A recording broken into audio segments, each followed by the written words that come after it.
Welcome everybody to Player Profiler Today with Biggs and Chev. I know it Oh, that should was say that good. in the intro video, but it doesn't yet. Okay. How's it going, buddy? Man, another day in paradise. Any day on this side of the dirt's a good one. Yeah. That's my thing. I always tell people, "How are you doing?" Well, I woke up above the dirt. Um, all right. Pigeon 30 Gaming is already in the building. What's up, gentlemen? Have a great show. What's up with you, Pigeon 30 Gaming? Also, thank you for watching and commenting and stuff. It helps to boost the algorithm, and that's not what we're here for. What we're here for is to bring you the latest in the week 9 update, injury wise, look at the matchups, maybe give you some insight that you hadn't considered before when you're making your props bets or your line bets or what have you. And let's kick it off with talking about the barn burner of a game on Thursday night. Mike and I did the Thursday night tailgate right before the game, which we do every Thursday night. So make sure you guys tune into that on the main channel. And there were a lot of start and sit questions about Davante Adams and Tank Dell and blah, blah, blah. We kind of knew Garrett Wilson was going to, be okay. But I made a comment in the game or in the tailgate that night was the put up or shut up for Tank Dell. Yes. He was emerging as the number one option in that Houston Texans offense, which he hadn't up until that point. And it was incumbent upon him to go out there and prove that he could be the guy to be relied upon. And even though the Texans lost, he did that. So they may have lost the game, but they gained a number one. And an important thing to remember as far as that goes is like we're coming off it's a very similar surgery to what Tony Pollard had. And I mean, Tony Pollard, he's one of the biggest disappointments for fantasy for the first 10 weeks or 11 weeks of 2023.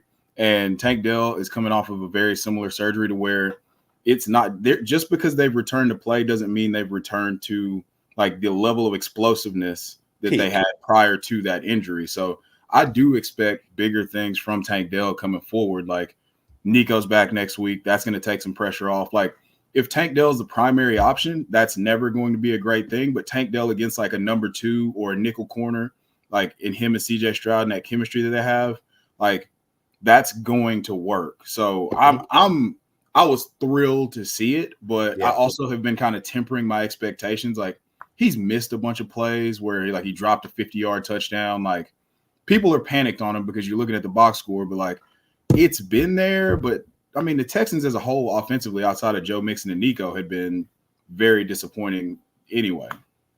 It also brings up one of the subjects that gets thrown around is this narrative that when a team brings in another wide receiver who's of good quality, for example, the Bills bringing in Amari Cooper, the Jets adding Davante Adams, the Texans adding Stephon Diggs, or Deontay Johnson going to the Ravens. There are situations, there are players who do see a downtick in performance or in shares, however you want to couch it. But for other guys in that offense, it means a better situation, which we see in New York right now. So when Stephon Diggs came over to the Texans, Tank Dell did kind of he took a step back. Of course. But Nico Collins took a step up. Nico Collins was on track to absolutely outperform his 2023 season, which as a third-year breakout was something that some of us were waiting for and were holding the bag when he did it. And and he was playing even better in 2024 before he got hurt. He's on pace for 2,000 yards. Yeah, and part of that is because Stephon Diggs came over. So with Davante Adams going to New York, a lot of people in the community were like, "Oh no, that's going to sink Garrett Wilson's value or whatever." We saw that was not the case. With Davante Adams fully acclimated to this offense, he and Garrett Wilson both boost each other and especially boost Aaron Rodgers. So That's a good situation for the Jets. I'm not saying the Jets are going to win out, but if they did, I wouldn't be surprised. It's going to be fun. A lot of people, cynical Jets fans, have shared their pain with everybody on the internet, and we appreciate it, Jets fans. Keep that up. A lot of people are saying that they're going to get to about like 7-8, 8-8, and then like they should pretty much run the table up until the Jaguars game, which looks like it should be like an easy W, and that's when they'll rip their hearts out. So let's keep an eye out for that. That's what I'm looking forward to. Yeah. Someone who doesn't have anybody, like I don't have any hopes left for my season, for my team. So I just root for the pain of others now. And I have one message to those folks who are Jets and Yankees fans. At least you're not a Raiders fan. All right. All right. Okay, let's get into the matchups. We're going to do a brief commercial, and then we will get into it. I've got my lines ready. I've got my page ready. So let's drop this down. Oh, no. Schulte, you gotta come in and help me produce this show. Get in here. Or hey, Matt, let's go ahead and get a no, I can't ask him for that. All right. Which one should we do? Let's just do this one. Now, I know many of you are looking for a secret weapon for your Dynasty League, and I have it. It's called the Dynasty Dominator app. You go to the App Store, go to Google Play. It's right there. It's $5 to download, and then every year it's $5 to load the next incoming class of rookies. You can add Superflex, add tight end premium. It's incredible because it allows you to look up players. It allows you to vote on whether a player is a buy, hold, or sell, and then see the market sentiment on that player. And you can compare their lifetime value rating from Player Profiler to their Dynasty ADP at the FFPC, all in the price lookup tool. And beyond that, we have a trade analyzer, so you'll never lose another Dynasty trade again. And in our settings, you can set this is a win now team, this is a rebuilding team, and then we let you compare players. Look at their metrics side by side, prospect metrics, NFL metrics. It's all there. It's $5 in the App Store. There's some add-ons for Superflex and to buy the upcoming rookie class. Every year, you're going to spend $5 on this thing, and it's going to be well worth it.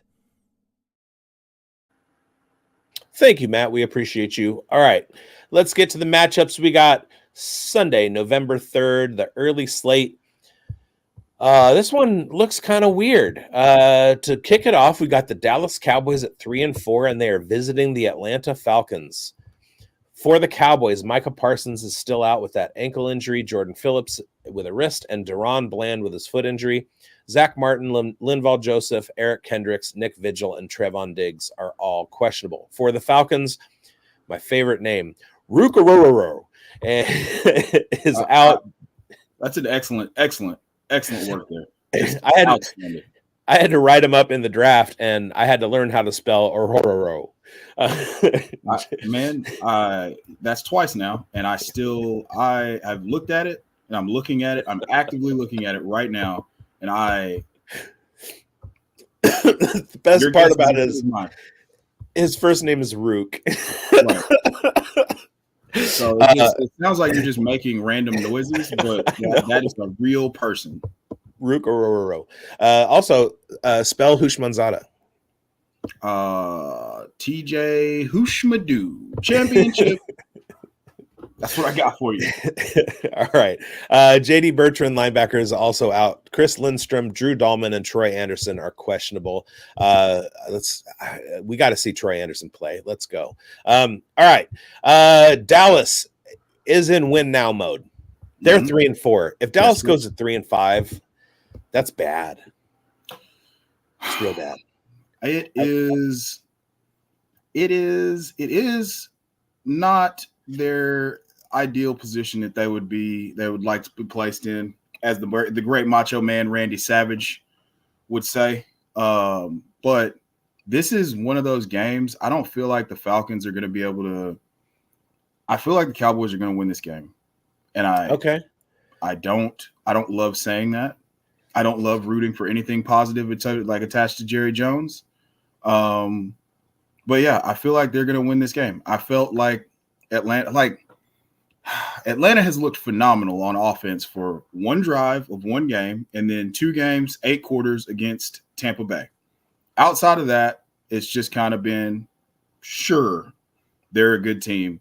And I think we're going to get another 18 targets for CeeDee Lamb, and that's going to go very poorly for the Atlanta defense. Okay. I feel like this is a kind of a trap game for the Falcons. They should feel like they're in a position to win just based on records. But the way Atlanta is a home favorite by 2.5 or 3, which is essentially that's the field goal gimme that home teams get. So Vegas sees this as a toss-up, basically. Right. Well, see, that's another thing that, I initially, just if you ask me without looking at the line, I would say, yeah, Atlanta's like a 6-point favorite or 5-point favorite. Right. Or something along those lines. But I mean, yeah, I could see them totally taking their foot off the gas with the fact that like it's a two-man race in their division, more or less. And they don't have, they've got the tiebreaker over the Buccaneers. So, not so fast, my friend. Derek Carr is back. All right. Moving on, we got the Broncos and the Ravens. Both teams are 5-3. One of these things is not like the other, big dog. Like everybody saw coming before the year started. PJ Locke and Delarrin Turner-Yell are out for the Broncos. Rasheen Ali and Brent Urban are out for the Ravens. Keaton Mitchell, Travis Jones, Jalen Armour-Davis, and Marlon Humphrey are questionable for the Ravens. Ravens walk easily at home. I feel like their defensive scheming is going to be a little bit too much for Bo Nix. Bo Nix doesn't really have the targets to spread around. Baltimore is going to shut Javonte Williams down. And even if Deontay Johnson doesn't play, Baltimore Ravens have the advantage in terms of weapons. They're at home. They're on a run. They're on a roll. How do you see this one going? Baltimore, Derrick Henry, the fighting Derrick Henrys by 1 billion. So here's a better question. So this looks to be the biggest line of the week. It looks like Baltimore -9. Do you see Denver getting within that or just getting blown out? I honestly see it being a pretty big blowout. Like the letdown from last week. Division games are weird. We mentioned that before, even though we both thought that, Cleveland would get the doors blown off. Division games are weird. This is not a division game. This is a game where you don't have as much familiarity with what Lamar Jackson likes to do or how your pass rushers need to get to certain spots. And I think they're going to rectify their error of not feeding Derrick Henry as much as humanly possible. This is a huge Derrick Henry game. I like Baltimore, and I would eat the points if I were going to bet it. Okay, even with Denver's defense, which is above average. Yeah, they're a really good unit, but I also would like to see how they respond to having to tackle Derrick Henry 27 times. All right, so over under on Bo Nix interceptions 2.5. I'm going to go under. I think he's going to play well. I think that most of those stats will be accumulated. Like, I just see this as a Baltimore possessing the ball for like 37 minutes. Like that's where I lean. That's the story I've told myself with this game. This is an absolute must-have game, like to stay on pace with Pittsburgh in the division. Like they're not going to mess around. Right. Either that or they're just not as good as I thought they were, which that's entirely possible. But I don't think I would be in the minority about how good I thought Baltimore was, even though they lost last week. I love the expression, not as good as I thought they were. We watch the games. We see how good they are. That's what I'm saying. Like, it's like, have I been fooled? Like, right. Like fluke loss to your Raiders. No offense. Lost to the Kansas, lost on a toe tap, against the defending Super Bowl champs. And then they lost a division game where Kyle Hamilton, Jameis literally tried to throw the ball on 3 separate occasions to Baltimore defenders, and they just did not catch it. So I heard your words And what I hear from that is that they very well could be undefeated. Yeah, I mean that's within the range of outcomes. Like if they kind of have like they establish their identity of what like they want it to be, but you add in like a Hall of Fame level running back with Lamar Jackson playing MVP caliber football and their defense kind of taking a step back, like you got to have some leeway to figure it out. Like I do not want to see this team. If I'm a playoff team, I do not want to play this team come January. Absolutely. I mean, I don't want to play him in November. Right. You struck a chord in my brain. Do tell. And so during the run up to the season, I did divisional previews, and I looked at the team's 2023 point differentials. There's in baseball, it's called the Pythagorean prediction, basically. So what you do is you take the run differentials. There's a formula, you like square and multiply and blah blah blah, and it'll give you a proposed record, expected win and loss, based on the point differential. At this point in the season, the Ravens they have 242 points scored. They've allowed 209 points. I think a lot of that is garbage time. But they are second in scoring and 26th in points allowed.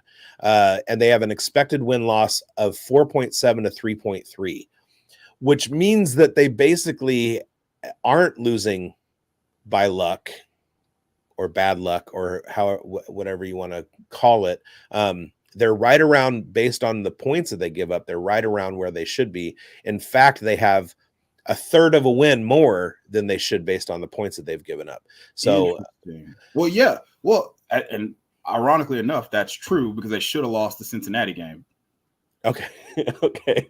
But they got a third of a win out of that. So explain that, mathematics. All right. Balls in your court, nerds. Get out of the basement. All right. We have the Miami Dolphins traveling to Buffalo in November.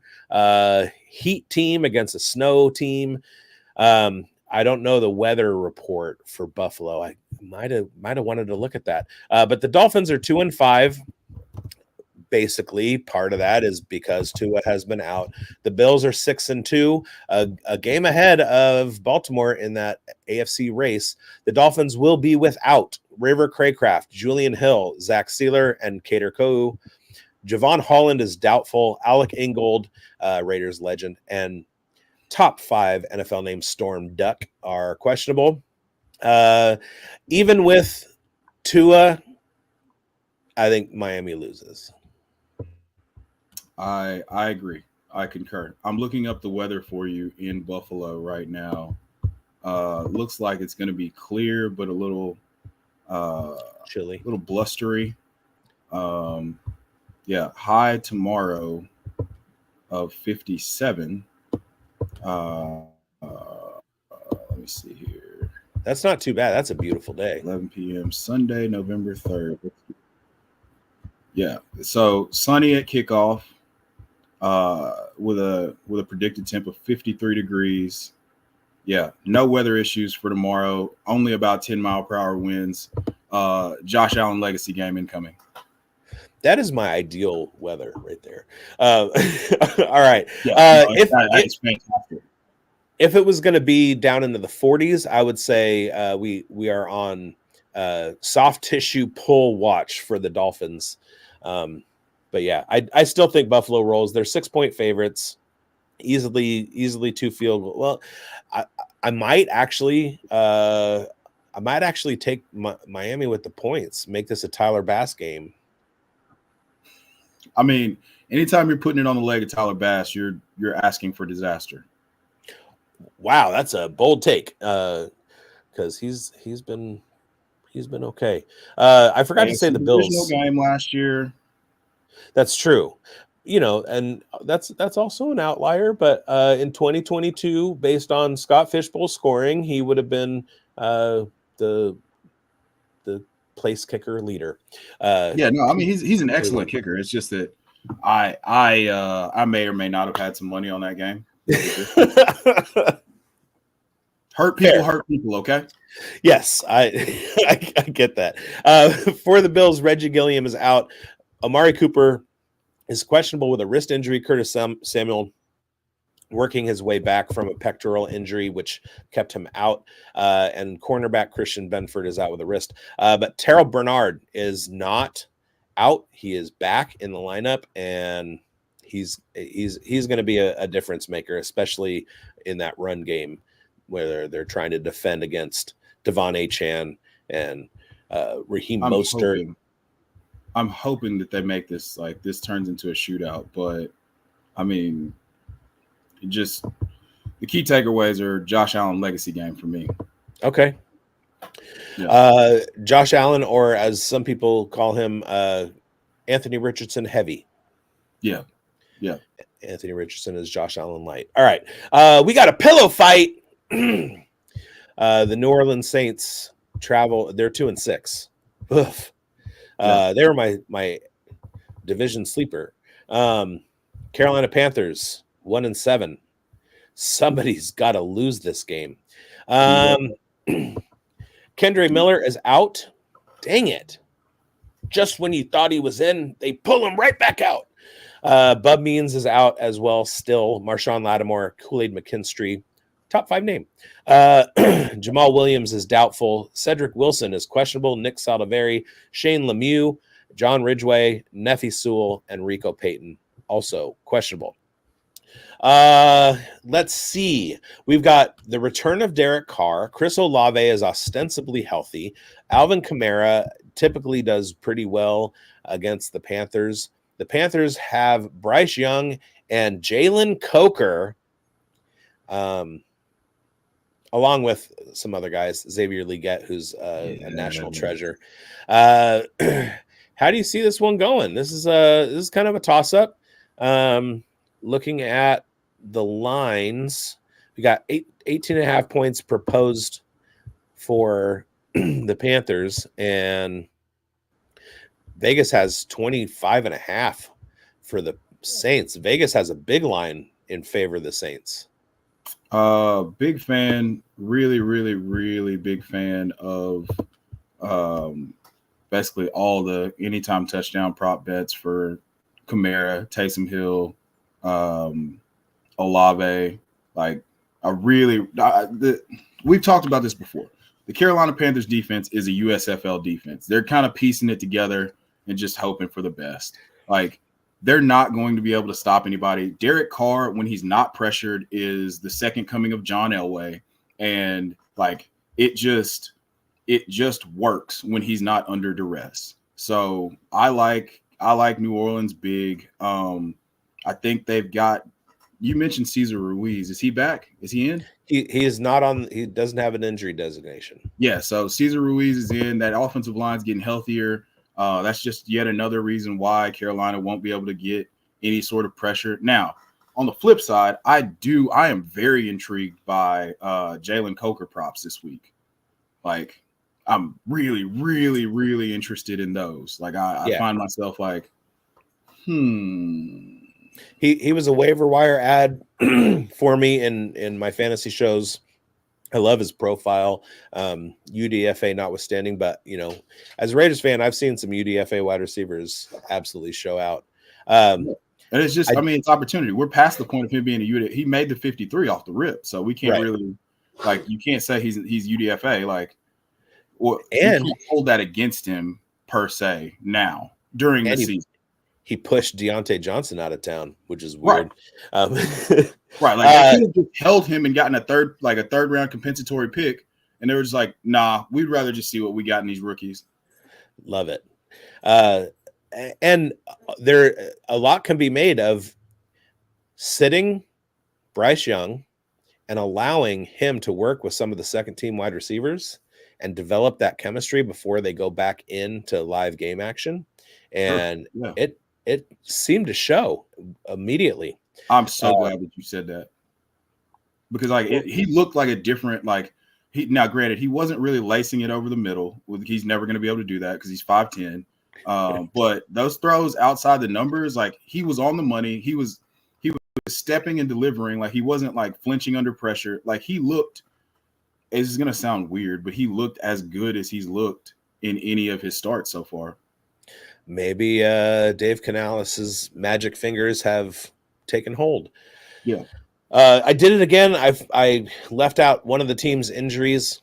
Out for the Panthers, Arkansas Razorbacks legend Felipe Franks is out with a concussion. Ikem Ekwonu, that's a tough one. He's out with an ankle. Jamie Robinson is out with a knee injury. Adam Thielen, Jaden Crumedy, and Jordan Fuller are doubtful. Xavier Legette, Tommy Tremble, DJ Johnson, and DJ Wonham are questionable, as is running back Jonathan Brooks, who is eligible to play, has been practicing, but they're going to hold him out. On the fantasy side, Jonathan Brooks, some people had him as the kind of prospective RB1 in this class. Mine was Braylon Allen, and I stand by that, and that was a flag plant. But a lot of people elevated Jonathan Brooks into the RB1 spot of this rookie running back class. Who knew it was going to be Tyrone Tracy? But Jonathan Brooks has been working his way back from his injury. His timeline is he's good to go. They have another game after this week and then a bye. If I'm the Panthers, I'm holding him out until after the bye week, just in case. They're a one-win team. There's no reason to get him out there. Chuba's been chugging along. What's your Jonathan Brooks take? My only question would be what the 21-day practice window looks like in that frame, right? So if they've activated the 21-day window, where are we at in that 21-day window? Because I know he started practicing last week, right? So if he's practicing last week and then he practices this week and doesn't play, that's 14 of the 21 days. So are they going to activate him? I mean, it'd kind of be super Tepper move to make his debut in Germany against the Giants. Like, your fans don't even get to see your prized picks debut. So it would be interesting to me. At this point, I would give it more than a 15% chance that they're just going to shut him down for the year and run Chuba into the ground. So his evaluation window opened on October 16th, which means that basically it's next week is the 21 days, but does the bye week count for that? So it looks like he'll be activated next week. Yeah. Doesn't mean he's going to play, but he'll be activated, suited up, part of the 53 man, all that stuff. Okay. So as long as they activate him from the 53 by next week, which if he's active and he's going to be on the game day, like the game day 45, like, yes, he's going to play. I don't know what that looks like. I think Chuba's still going to be the main fantasy producer out of the backfield. Sure. But, we'll get Jonathan Brooks. What percentage of Jonathan Brooks we'll get for 2024, I don't know. But I think he'll be extremely moving forward, he'll be very valuable, but I just don't think it's going to be something that if you were waiting on him, I've got a buddy of mine who spent all of his fab because I dropped him because I had to put Christian McCaffrey on IR. I don't think that's going to pay off. No. I think both of you are in zero territory on that one. I feel like 5 to 6 carries and maybe a target each game for the rest of the season is about what his workload is going to look like. Yeah. Unless Chuba gets hurt, obviously, I don't think there's any need to do anything more than that. You gotta see what you got in live game action. Correct. But to like say he was going to immediately be a 1,500 yard, 10 touchdown guy, the season is so lost at this point. There's no reason to even put him through that workload. So none whatsoever. As dumb as Carolina may be, I don't think they're that dumb. Right. So go ahead and wow me, Carolina. Let's see what you got. Right. And I mean, like, my thing is, if he were So if he were just blowing the doors off practice and doing like prime Todd Gurley stuff, they probably would have just said, "Hey, go ahead, let's get him in there and see what happens." I don't think that that's the scenario, but that's me just speculating on, hey, these guys get to see them in practice every day, so we know like they have a better idea about what they're dealing with and what to expect. Yeah. All right. Moving on, we got another pillow fight. Nickel fight. I guess it's a pillow fight. It really is a tale of two also rans. We got the Las Vegas Raiders at 2-6 going up against the Cincinnati Bengals at 3-5. Although none of those three are at home. They're playing at Paycor Stadium in Cincinnati. Let's see if I can get both teams this time. For the Raiders, center Andre James, the captain of the offensive line, is out. Zamir White is questionable. Dylan Parham, who is a nice tweener guard center, he is questionable. Memphis legend. He was a great center. I don't know why they just didn't give him Andre James' job from the get-go last year. Anyway, and he's questionable. Hopefully he plays. And Robert Spillane is questionable, but he's still going to get his 12 tackles for the Bengals. I did it. Zach Moss is doubtful. T. Higgins is doubtful. Orlando Brown is doubtful. Knee/fibula. And questionable is Charlie Jones and Geno Stone. So Charlie Jones, groin injury, he's just going to return kicks probably. And Geno Stone, he's good. So they hope he gets in there. Now, we had you call Minnesota losing because they had been undefeated. And then I tried to do the same thing with the Chiefs last week, and that didn't work. The Bengals are 0-for at home. Does that mean they win this week? I'm going to say they win this week. Okay.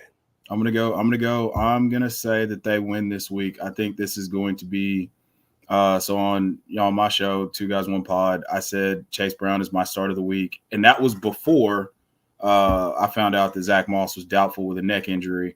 Mm-hmm. I like the Bengals. I like the Bengals in this one. I think there's going to be a little bit more scoring, but at the same, because I don't think their defense is very good. It's better than it was earlier in the season. But yeah, I like the Bengals pretty handily in this one. Handily. God, my heart. I sincerely apologize.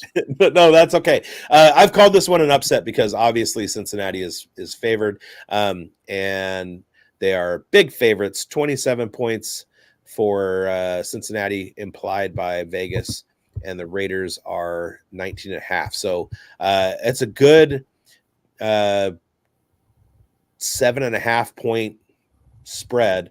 Every once in a while I get invited to do this podcast. It's a betting podcast in the UK, and they had me on this week, and I have to give a favorite that I like, an underdog call that I like, an over-under or an over call that I like, and an under call that I like. And my dog was the Raiders, 7.5 point dogs to an 0-for at home Cincinnati Bengals team.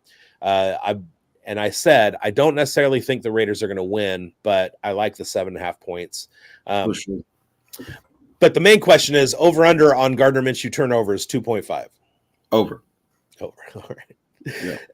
I just, man, he just does things and it doesn't make a whole lot of sense. And I try, like, I've been a part of Minshew mania for way too long now, and it's just not going well. He just has so much swag. You can't. It does. The aura is insane. You can't help but root for the guy. Like Lieutenant Dan Halloween costume in a wheelchair was just off the chain. Like I love him so much. See what I mean? I don't want him to be my quarterback. No, but I love the guy. Director of social media shenanigans would be a fine title for him. However, that does not make for a franchise quarterback. Unfortunately, they're not linear. They're not. They don't.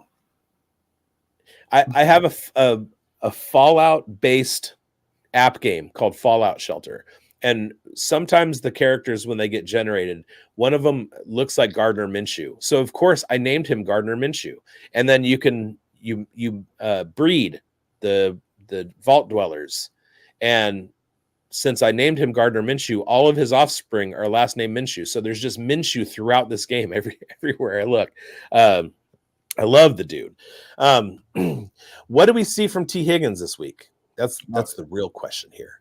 Well, I mean, he's not going to play. I've been going around and stashing Jermaine Burton. I feel like, so I said this to my co-host, and I was like, hey man, we're getting to that point in the season where either we're going to get a massive spike week from Jermaine Burton and they're going to start incorporating him into more of the offense. And then like on like Thursday, Joe Burrow was like, hey, we need to get Jermaine Burton more opportunities. So I'm packing my bags and I might go nowhere, but I might go to the moon. All right. I hope you don't go to the moon. I hope I'll try my best. I'll bring the Starlink from Elon Musk and we can do the show from there. I hope you stay right here on terra firma and all right. Andre James being out for the Raiders is it could be good for the Raiders. It could be really terrible. You want offensive line continuity. Andre James has been the center throughout the season. He was the center last year. I know that he's not very good. He's small. He's very limited. And he just, with big defensive tackles, he can't handle them. Right. And they've got BJ Hill. The Bengals have BJ Hill, who's a certified nail gun, like a nail eater. Yeah. That's less than ideal. Now, Dylan Parham can play guard or center, and he's played center before. They can move him there. Jackson Powers Johnson, their second-round draft pick, who was a first-round talent and another excellent pick for Tom Telesco. Yes. He was the best center in college football last year. He won an award for it, and they decided to mess around and move him to left guard. So he could take over. I feel like if Jackson Powers Johnson plays center and comports himself well, I think it's actually better for the Raiders running game to not have Andre James in there. Yes. I mean, my 100-foot view looking outside in at your organization, the only reason that I was somewhat in on Zamir White is because of Jackson Powers Johnson and what the caliber of center that I believe that he is means to an offensive line. Like, I thought that would be like, okay, cool. He's gonna come in. Zamir White's gonna average like 4.8 a carry, and they're gonna be able to ground and pound people and just throw the ball enough to be able to, keep people honest and stay in games and win ugly. Now moving him to guard, I'm not sure about all that.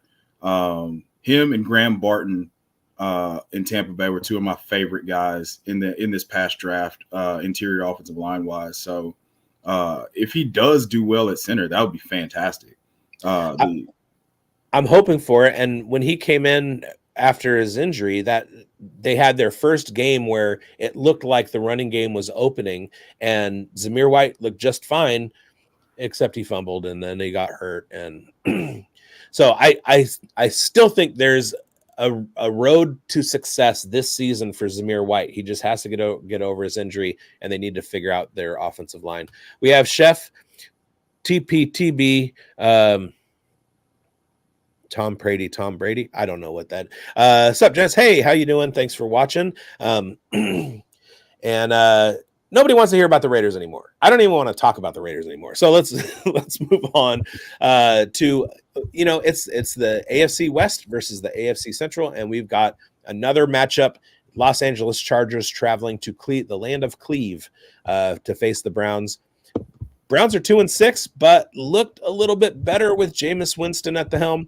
Los Angeles Chargers look like Ladd McConkey is kind of opening things up there, and Greg Roman needs to get off his butt and let Ladd cook, because I'm a #dad for Ladd.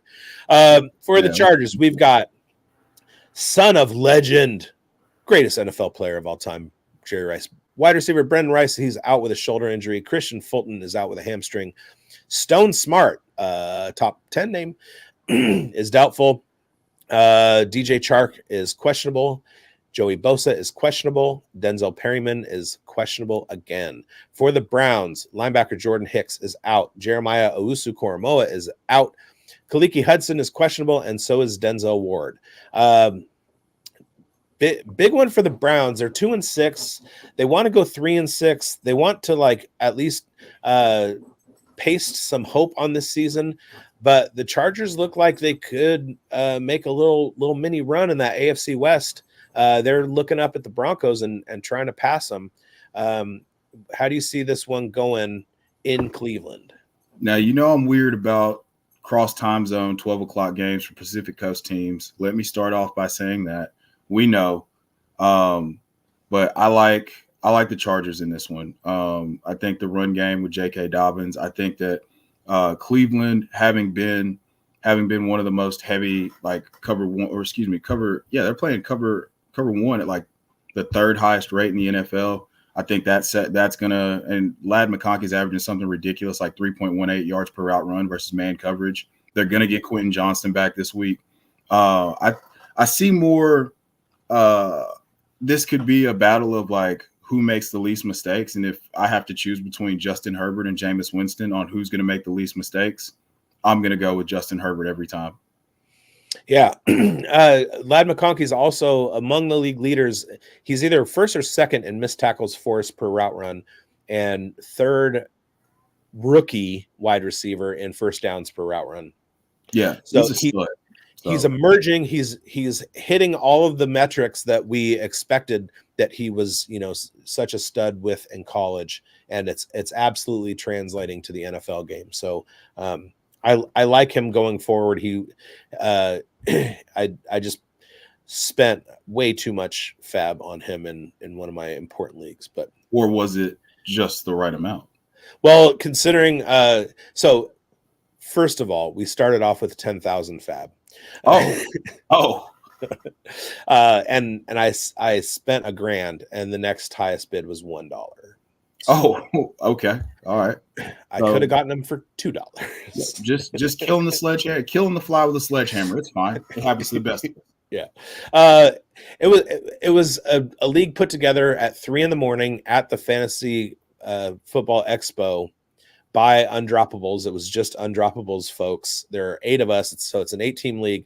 2 starting quarterbacks plus a super flex, 1 tight end, 1 running back, 1 wide receiver, 3 or 4 flex, and then a short bench. So I think it's 6 on the bench or whatever.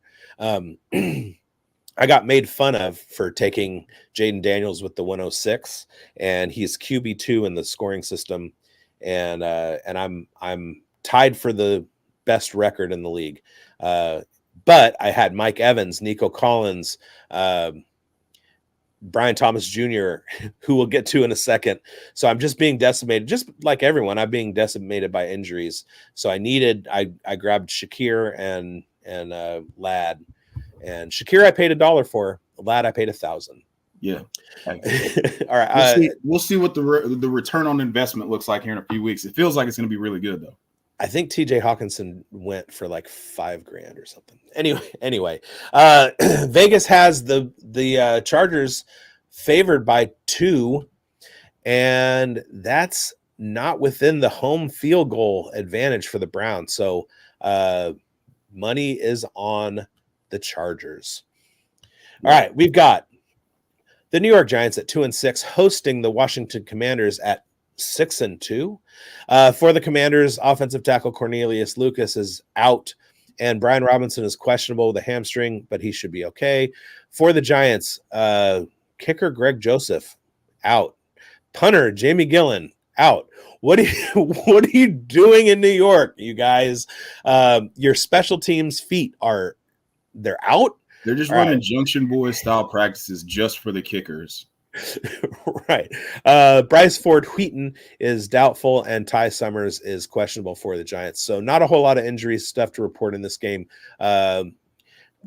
Commanders won a squeaker in the first couple weeks of the season. Did they put enough together to distance themselves from the Giants, or do you think this is another close one? It's a 3.5-point spread in favor of the Commanders.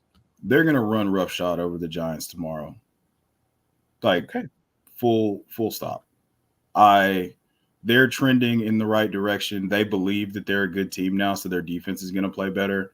And Daniel Jones he's reaching his final form, and it's glorious to see. And all of my Malik Neighbors hate takes are slowly but surely working their way back into the forefront after all the crow I had to eat after the first 3 weeks of the season. It's wonderful. It's great. What I really want to see is the Commanders go out, and I think the trade deadline hasn't passed yet. Am I No, correct it's on that one day next week. right. The So one thing- before the trade deadline, I'd love to see the Commanders go out and trade for Chase Young and Montez Sweat. Let's see what they can do with those guys on this defense. It would be it What would be wild to see what they could do with a D line with 4 first-round draft picks. if One of them being 6'6", 260 and running a 4.3. if they didn't give up on their season last year and just unload their makes you think what could have happened. Also, if the Commanders are out big Malik Neighbors game, so let's go. I do not need that. I don't want it. I'm happy for you, but I'm not rooting for that outcome. All right, a 50-49 game with 4 rushing touchdowns for Jaden Daniels and 3 receiving touchdowns for Malik Neighbors. I am totally okay with that. I'm going to send you a slip of my most diabolical hater just has to have some sort of voodoo doll over my bets. I'm going to send you a slip from last week that it went 0 for 6, but literally everything on the slip happened and was called back by penalty. Oh God. That sounds like you had George Pickens. Yep. Somebody, my most diabolical hater is smiling right now. That's amazing. Hey, hater, back off. All right, we got another woo pillow fight alert. What is going on here? We got the 2-6 New England Patriots traveling to Nashville to face your 1-6 Tennessee Titans. And to all my fellow Raider fans out there, all I have to say is, at least we're not Titans fans. Okay. All right. More because we don't want to look at the Callahan's faces. Listen. Okay. This is two unhomed people fighting over a McDouble in a trash can. Okay. That's what this is. How are McDoubles $5.50? Now you understand why they're fighting over it in a trash can. It's the OG 99-cent sandwich. What have we done? All right, for the Patriots, Vidarian Lowe is questionable. Mike Jordan is questionable. Jacqueline? Roy is. So if is it Jacqueline Waugh? Christian Ellis is questionable. Sione Takitaki questionable. Alex Austin questionable, and Kyle Duggar questionable. For the Titans, I'm sure you could recite this one from memory, but Tyjae Spears is out. Andrew Rupcich is out. L'Jarius Sneed is out. Oof. Will Levis is questionable. Tony Pollard is questionable. Tyler Boyd, Dylan Radins, Tavondre Sweat, Trey Avery, and Amani Hooker. I do not see Traylon Burks on this injury designation. That's because he's on IR. Oh, yeah. All right. And, okay. Big game for Tony Pollard. Is Will Levis playing? All right, couple things. Tony didn't practice all week. Yeah, he had something happened in the game to where he sustained some sort of foot injury. He hasn't practiced all week. Tyjae's already out. I tweeted from the Profiler News account that at this point, as Tony Pollard owners, we have to go insurance ad Julius Chestnut. That's why everybody I was working last night and my phone just kept notifications, people picking up Julius Chestnut, and I was like, right. You're like, oh, is there another Chestnut that you meant to pick up? Because it couldn't be him. I rostered him in his rookie season. I thought he was gonna. I thought he should have passed Hassan Haskins on the depth chart immediately, and it took Hassan Haskins with a DV charge and getting hurt and leaving before Julius Chestnut even got his chance. So, Yeah. and they brought in Tony Pollard. Like, I liked Julius Chestnut from the beginning, but I've known for 3 years now that the Titans don't like him. Yeah, he is fun in the preseason. He always has like a couple runs where you're like, and then it just never turns into anything. But our time to shine is now. So, Yay. Yeah. All that being said, I like the Patriots in this game. Okay, so is it Mason or Will Levis? You wanna flip a coin and then play roulette afterwards? Oh, I thought we had an insider here. No, I mean, they're playing it pretty close. I mean, Will Levis is questionable, and they said that he's going to start if he's healthy, but I don't know how healthy he's going to be. Got it. I think he really pissed in Brian Callahan's Cheerios. So, we might not see him unless something happens to Mason Rudolph. Pro tip: don't piss in anyone's Cheerios. Right. Then they will give Mason Rudolph a call. All right. You like the Patriots. I like the Titans in this one, especially if Mason Rudolph plays. On a start and sit show, I called sitting all New England Patriots from Drake May on down. I don't see New England being able to do anything against this defense. And we gave up 30. This Detroit, granted. We gave up 35 in the first half, and without L'Jarius Sneed in the lineup, this is I no longer have any trepidation about Drake May as a passer. I'm full team tank right now. Just L'Jarius Sneed out is tough, but it's not exactly a whole group of Pro Bowlers that Drake May is throwing the ball to. No, but he's made those guys infinitely better than what they had looked previously. Which is still pretty bad. Yeah, all right. I'm not saying right. Look, again, we're going back to two unhomed people fighting in a trash can over a McDouble. So I'm picking the guy with the slightly better metrics to win in the fight for the McDouble. That's all. That's fair. How are McDoubles 550? Okay. Chef TB, appreciate you guys first time checking out, giving some good info. First time, that's the perfect opportunity to go ahead and like and subscribe. Check us out on YouTube, Player Profiler News. Also, if you're not already, follow the main channel, Player Profiler. Go to find our news archive at playerprofiler.com/news, where we have a whole team of news desk folks who are constantly writing up all of the injury reports, anything that's relevant in the NFL news, and that gets attached to their player profiles on Player Profiler. So check that out all over the place. And he just got a trade offer. So let's take a moment where we'll step back for a second before we get into the rest of the matchups. Commas are important, you guys. Jesus just got a trade offer in Superflex League. See, if he hadn't used that comma, it would have been Jesus just got a trade offer in the Superflex League. All right. I give up Stafford, a 25 first and a second, and a 26 first for CMC, Derrick Henry, Goff, and Keenan Allen. Do not do that. No. Do not do that. No.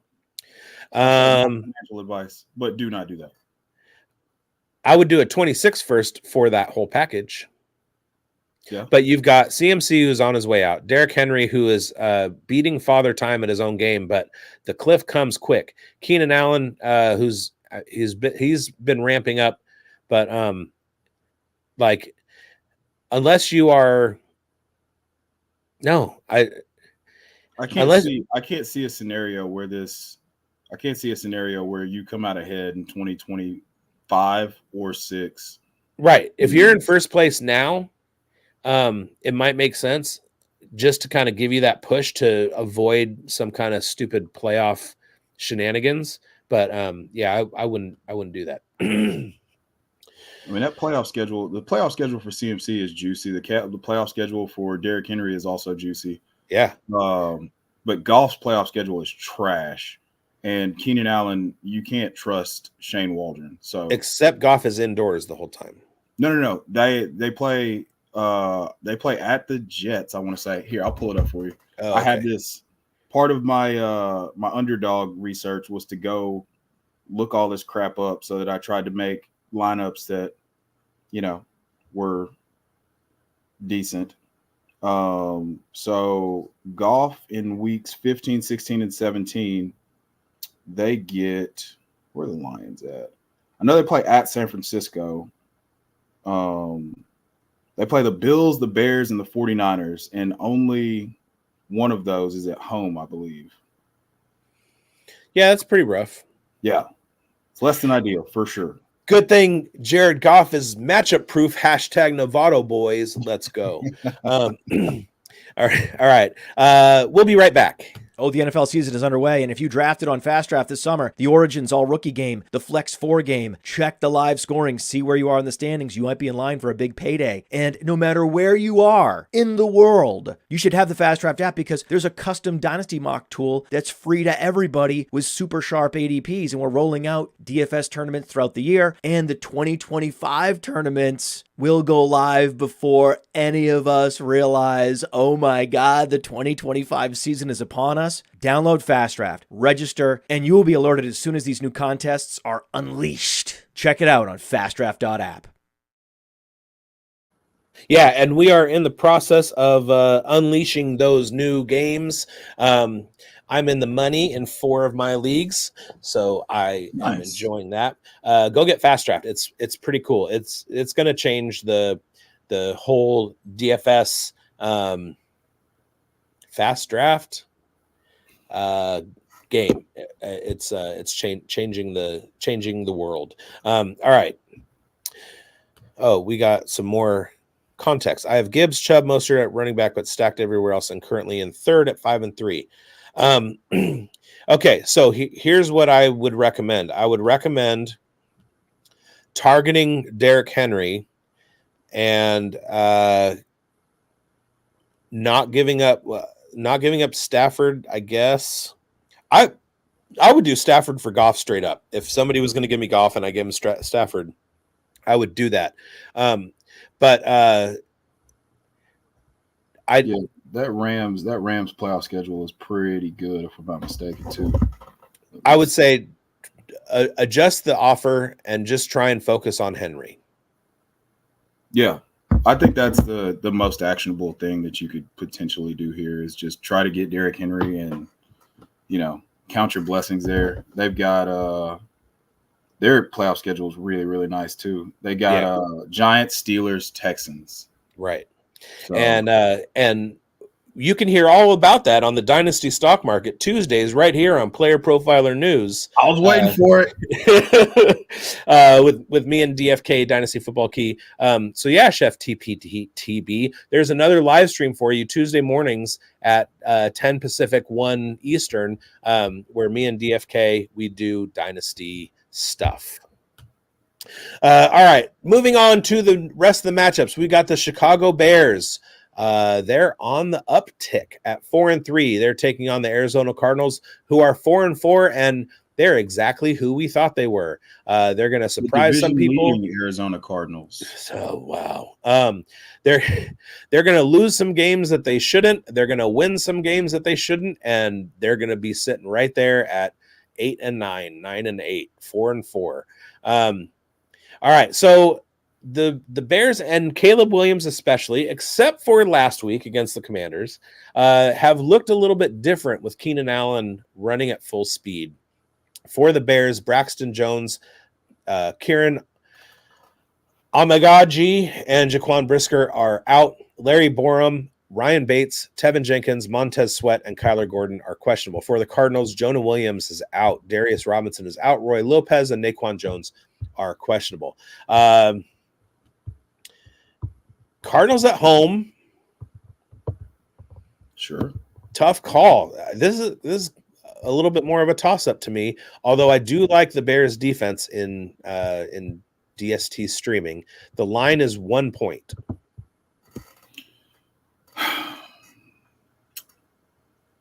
I'm gonna go Cardinals here. You feel like they hold home court. I feel like that loss last week for the Bears and the way that they've been infighting since then is going to be soul crushing for them. Okay, that's something to watch out for.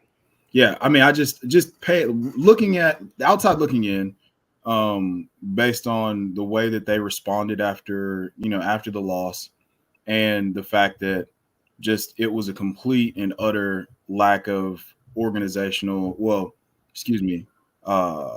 execution from a coaching standpoint. Like, some of the decisions were offensively, Roschon Johnson's 4 for 4 on carries inside the 5-yard line on converting into touchdowns, and you give it to an offensive lineman. Then just the decision not to defend the sidelines before the Hail Mary, let alone Tyreek Stevenson trolling fans before the Hail Mary, and then the responses by a lot of people. Jalen Johnson questioning the coaches, Eberflus not really being accountable. Like, I feel like that was a gotta have it game for them moving into the second half of the season with the way that their schedule looks. They still got to play the Packers, the Lions, and the Vikings twice. So what you're saying is this is not the Hard Knocks team that we got familiar with. Yeah, I mean, this is the team that we got familiar with, but I mean, they're still. There was harmony. Everybody was in balance. We had Velus Jones. Now, none of that. No, none of that. Yeah. Gone. Hey, they cut Velus Jones, and now look at him. Right. He was the glue guy. Yeah. Locker room, legendary locker room guy. Horrible kick returner. Uh-oh. We got a trap game alert. The 2-6 Jacksonville Jaguars travel to Philadelphia to play the 5-2 Philadelphia Eagles. Christian Kirk is out with a broken body. Ezra Cleveland is out. Mason Smith is out. Tank Bigsby is questionable. Travis Etienne is questionable. Keelan Robinson is questionable. Gabe Davis is questionable. Brian Thomas Jr. is questionable. Brandon Scherf is questionable. Andrew Wingard is questionable. Not listed in the injury designations are Evan Ingram and the cornerback guy that his name just went. Are you thinking about not Jerry and Jones? He played last week. Brandon Coleman. Who? Coleman? Brandon Coleman. Maybe it's not Brandon Coleman. Who's their cornerback? They got a cornerback who's good. Campbell. Tyson Campbell. There it is. Tyson Campbell. They've got Lua Khan and Tyson Campbell are back. Brandon Coleman, Tyson Campbell, easy mistake. We were close. We were in the ballpark. For the Eagles, Dallas Goedert is out. Darius Slay is out. Craig Calcaterra. Never, ever.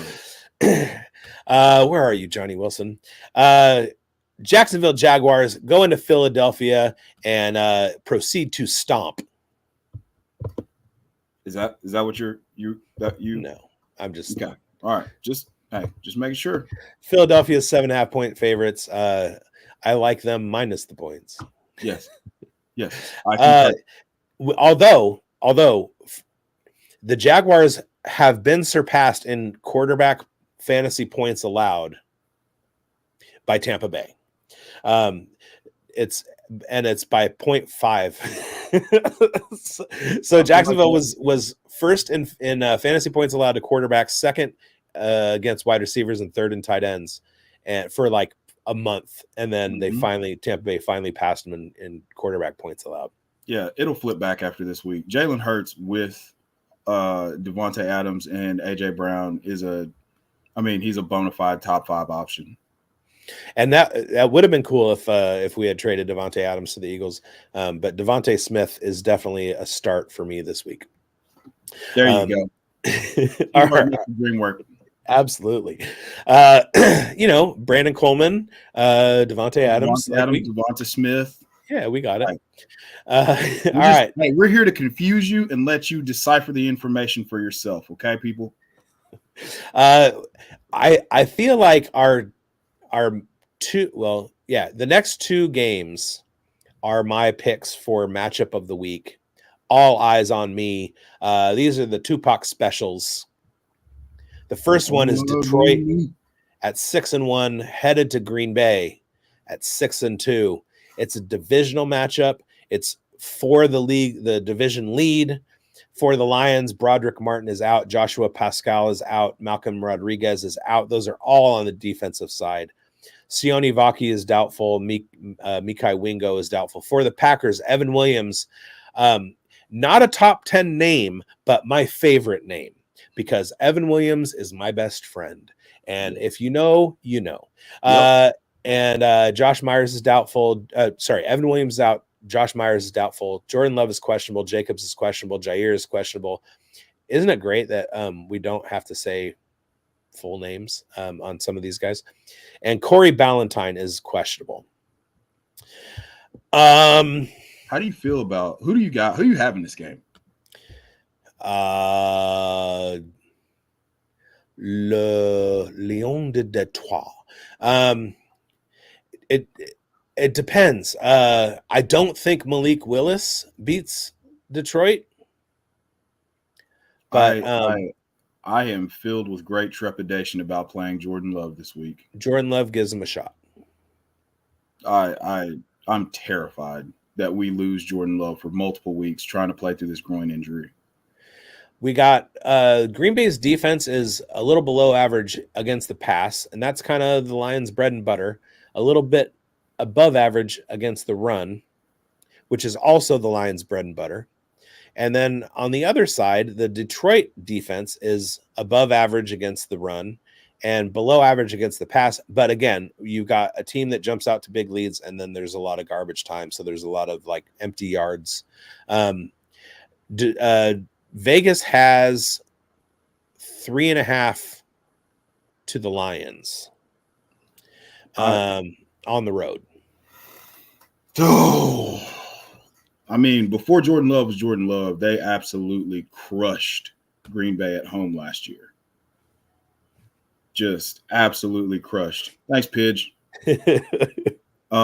They crushed Green Bay at home, but that was before Jordan Love was Jordan Love.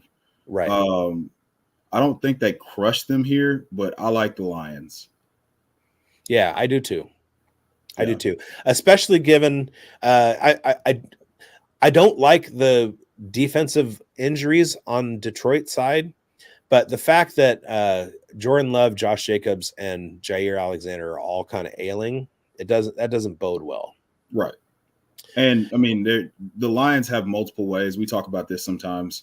The Lions have multiple ways to win the game. It could be Jahmyr Gibbs. It could be Jared Goff not having an incompletion. It could be David Montgomery. Whereas the Packers, it's like Jordan Love and maybe Josh Jacobs. And Jared Goff, the second best football player born in Novato, California. All right.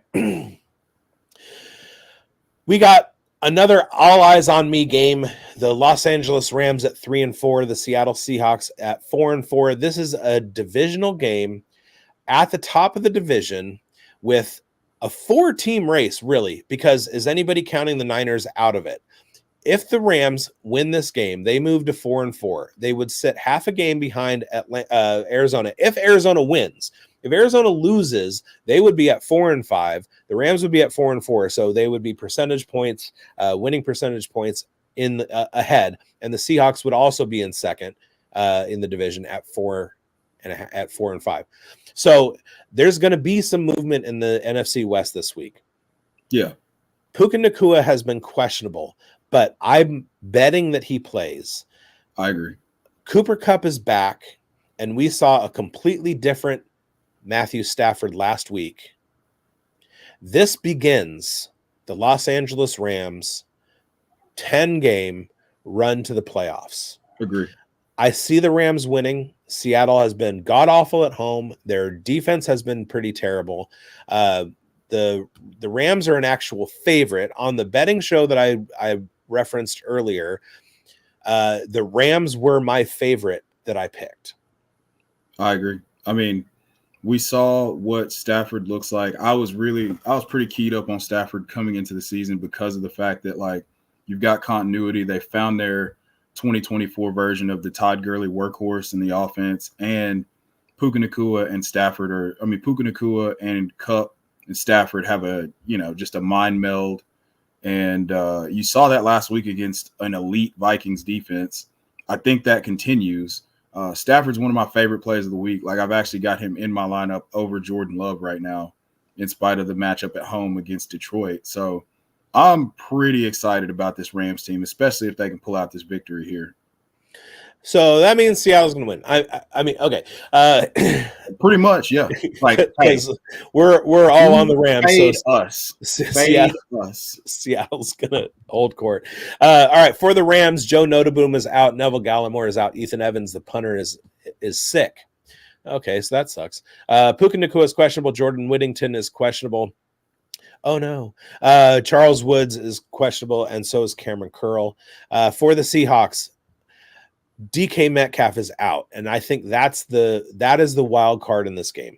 Noah Fant is out. Abraham Lucas is out. Cameron Young is out, and Ernest Jones is questionable.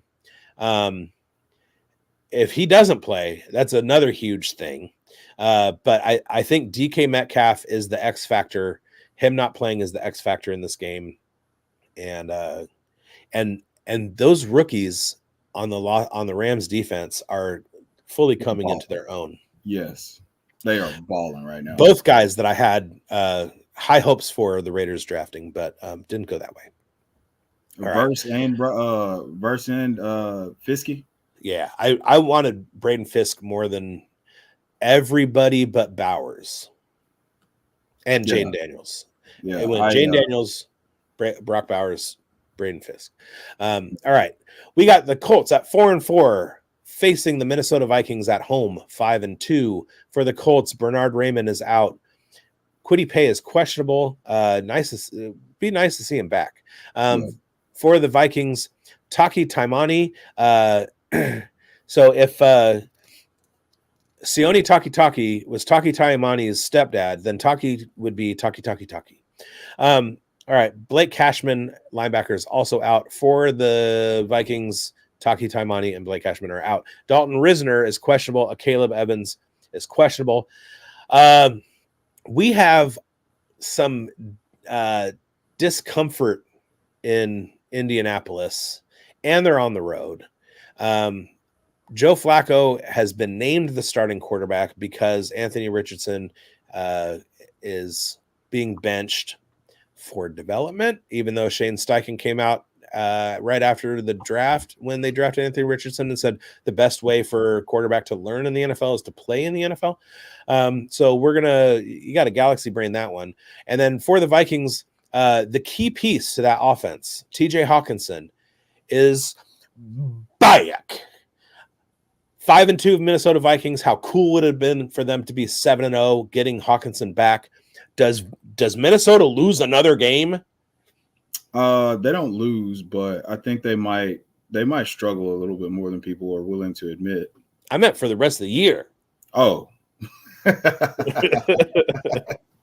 Oh, no, I think they win this game, but I think that Flacco's gonna put on another professional quarterback performance. I mean, we know about Shane Steichen and how brilliant he is as a play caller with just even replacement level quarterback play, Gardner Minshew. Joe Flacco has lit it up. I think he's got 7 touchdowns and 1 interception in his quarters of football this year. It's like two and a half games. He lit up Jacksonville. The Vikings are giving up, even though they're, it's a scary defense because of the way that they, Flores designs those pressures. But Flacco has seen it all. So I really like him. I like him this week a lot. I would play a lot of his props. And I think that they can stay in this game. The biggest question for me is, how do the Vikings respond with losing Christian Darrisaw for the year? Yeah. Like, that's a huge, like, people don't talk about that enough. Like, you lose your left tackle, like, that's your quarterback's best friend. Like, that's something I got my eye on for sure, because that changed the game against the Rams the previous week, is when he went out of the game. Like, they just did not have an answer for edge pressure. And Sam Darnold, like, just like Derek Carr, Sam Darnold unpressured can do everything. Right. Sam Darnold, when you start to pressure him, he's not the same guy. Well, we also have to remember that Kevin O'Connell knows what he's working with, and if he sees that he needs to, like, work on Darnold getting rid of the ball real quick this week, He's got Aaron Jones to dump off to, and Ty Chandler is not a slouch in the receiving game. Not at all. He may not be good at pass protection, but he can catch. And Hawkinson is back, so close to the line of scrimmage. A lot of little like crossing routes for Hawkinson. Get the ball out of Darnold's hands. Some slants from Justin Jefferson that he takes 70 yards to the house. They should be in pretty good shape. But I would propose that it's a very short list of guys who are more fun to watch in garbage time than Joe Flacco. Facts. 100% agree. And that, I mean, we could get there really quickly because of the way the Vikings play, right, and the fact that they're going to blitz his brains out. So, yeah, we'll see. I mean, I think that the Vikings win. I just think that it could be I like this one to go over. Yeah, absolutely. All right. We have the Monday night game. I hope it's a Manning cast, because that's my favorite thing in football is the Manning cast, especially with Bill Belichick. Good Lord, I had no idea how much I would like Bill Belichick as a just like sharing his football brain. It's amazing. Right. And having spent the last 25 years as like deploring the Patriots more than just about anybody but like the Chiefs and the Dodgers. The fact that my favorite podcast right now is Julian Edelman's Games with Names.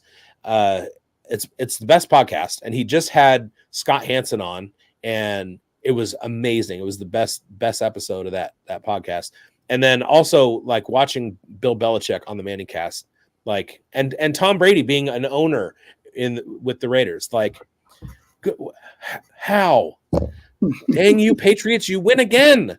All right, we got the Tampa Bay Buccaneers at 4-4, traveling to Kansas City Arrowhead Stadium to face the 7-0 Kansas City Chiefs, the only undefeated team in the NFL to this point. Mike Evans is out. Greg Gaines is out. Evan Deckers is out. Bucky Irving is questionable. Jalen McMillan, questionable. Sterling Shepard is questionable. Tyke Smith is questionable. And Antoine Winfield Jr. is questionable. For the Chiefs, Juju Smith-Schuster is out. Jared Wiley is out. Michael Dana is out. Najee Johnson is out. We don't have any questionable designations, but that might change because an hour ago we didn't have any outs for one of these teams. Losing Mike Evans hurts. They didn't look the same without Mike Evans or Chris Godwin. I still believe fully and wholeheartedly in Jalen McMillan, and I know what Trey Palmer can do. I just don't see it against this Kansas City Chiefs defense. They are too strong. However, 7-0 trap game is they have to lose at some point, right? Famous words, right? There's a guy that said that on a show once, and it was this show, and it was like 3 weeks ago about the Vikings. Yep. Honestly, I understand why. I understand why it's such a big line. I understand why people would say that the Bucs have zero chance in this game. I am not of that opinion. Like, I have done a complete 180 on Baker Mayfield and his ability to operate in this offense. The biggest questions for me, I guess, lie on like the Kansas City can be had at two positions, and it's really one position. They've given up quite a few points to fantasy quarterbacks this year, and they've given up quite a few points to fantasy tight ends this year. And I expect this to be a huge game for Cade Otton. I love whatever. I'd bet his receptions. I'd bet on Prize Picks. You can bet targets. Like, I would bet all that this week. And the Tampa Bay running backs in the receiving game, like Rachaad White, Bucky Irving. I think they're going to be able to stay in this game. And I think that it's going to force Kansas City to have to play a little bit more, like a little bit less ball control, a little bit more bully ball, Mahomes Reed, air it out champion ball. Like, I think we're going to get some hero ball from Mahomes this week. I think this is going to be one of the more fun games of the week. I don't think the Chiefs cover. I like the Bucks at what, 9.5. Yeah, I think this was the second biggest line. Yeah, I like the Bucks at plus 9.5. I don't think the Chiefs are going to be able to just shut them down. 8.5. Yeah. I'd still take that. It's over a touchdown. Yeah. Give me the Bucks. Give me the Chiefs to win. Bucks to cover. Okay, so Chiefs go to 8-0. I love all the things that you just said. And also, I did a complete 180 on Baker Mayfield. I am on record. The first podcast I ever did was recorded during the draft, where I was laughing at the Baker Mayfield pick and saying that the Giants, saying that the Browns should have taken Saquon Barkley. Yeah. So, but I've seen, like, hey, I can change my mind. And Baker Mayfield has done exactly that. I love watching him play football. He doesn't do the same thing where it's roll out and throw the ball directly to the defender. Right. That used to be his strategy, his game plan. Yeah. And I didn't ever understand why, but apparently he stopped doing that. And that's People great. Can change. People can change. And also, speaking of 180s, for the first time ever on my start and sit show, I said start Patrick Mahomes. Yeah, I made it my start of the week on the Two Guys One Pod show earlier this week. Never thought those words would come out of my mouth, and I almost vomited. Yeah. When I was first trying to say it. We had to go to commercials so that I could collect myself and then give like thoughtful analysis. Deep breathing exercises. All that said, you got the Chiefs at home in prime time. There is no way, and I'm not a conspiracy theorist, that the refs are going to let the Buccaneers win this game. Correct. We're in total agreement there. That's not going to happen. Right. What we need is, I think somebody did, and you guys can fact check us on this. Somebody did the legwork. Okay. Kansas City is in Buffalo while the Taylor Swift tour is playing in Buffalo that weekend. We're gearing up for another late season matchup between Patrick Mahomes and the potentially undefeated Chiefs with Taylor Swift in the stands. That game's getting flexed to Sunday night. We're going to get the 8-2 whatever, or whatever they are at that point, Buffalo Bills versus the 10-0 or 11-0 Chiefs on Sunday Night Football. It's going to get all the ratings. We're going to get 2,000 cutaways to Taylor Swift, and that is what we're gearing up for. So, Bucks cover, don't win.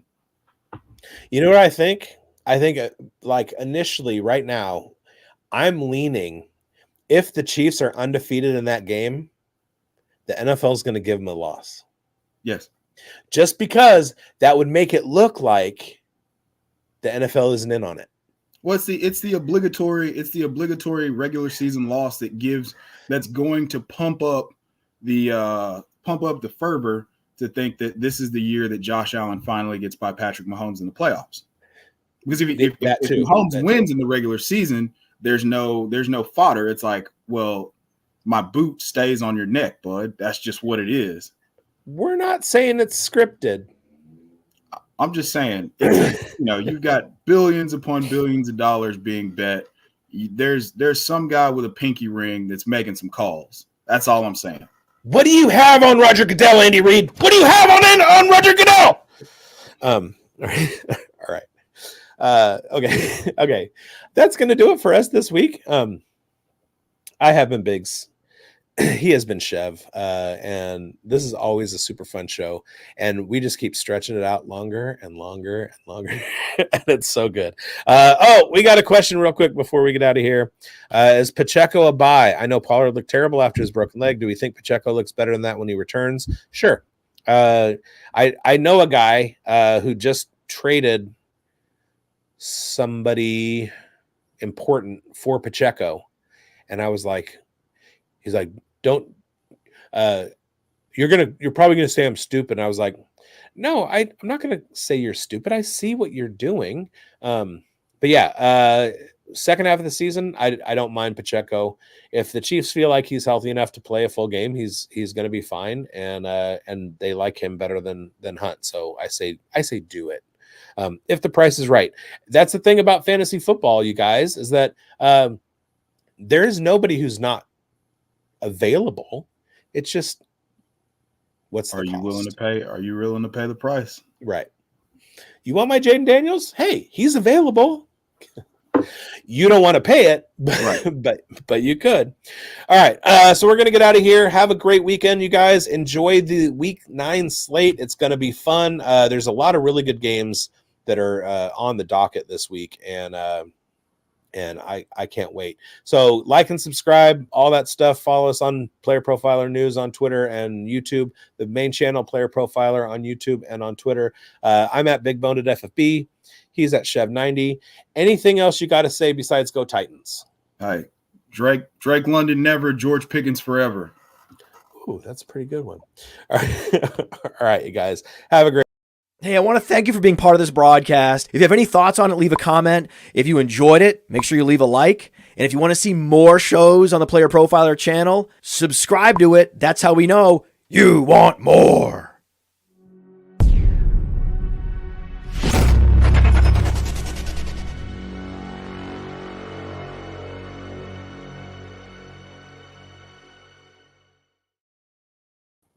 Sweet. Next week, we're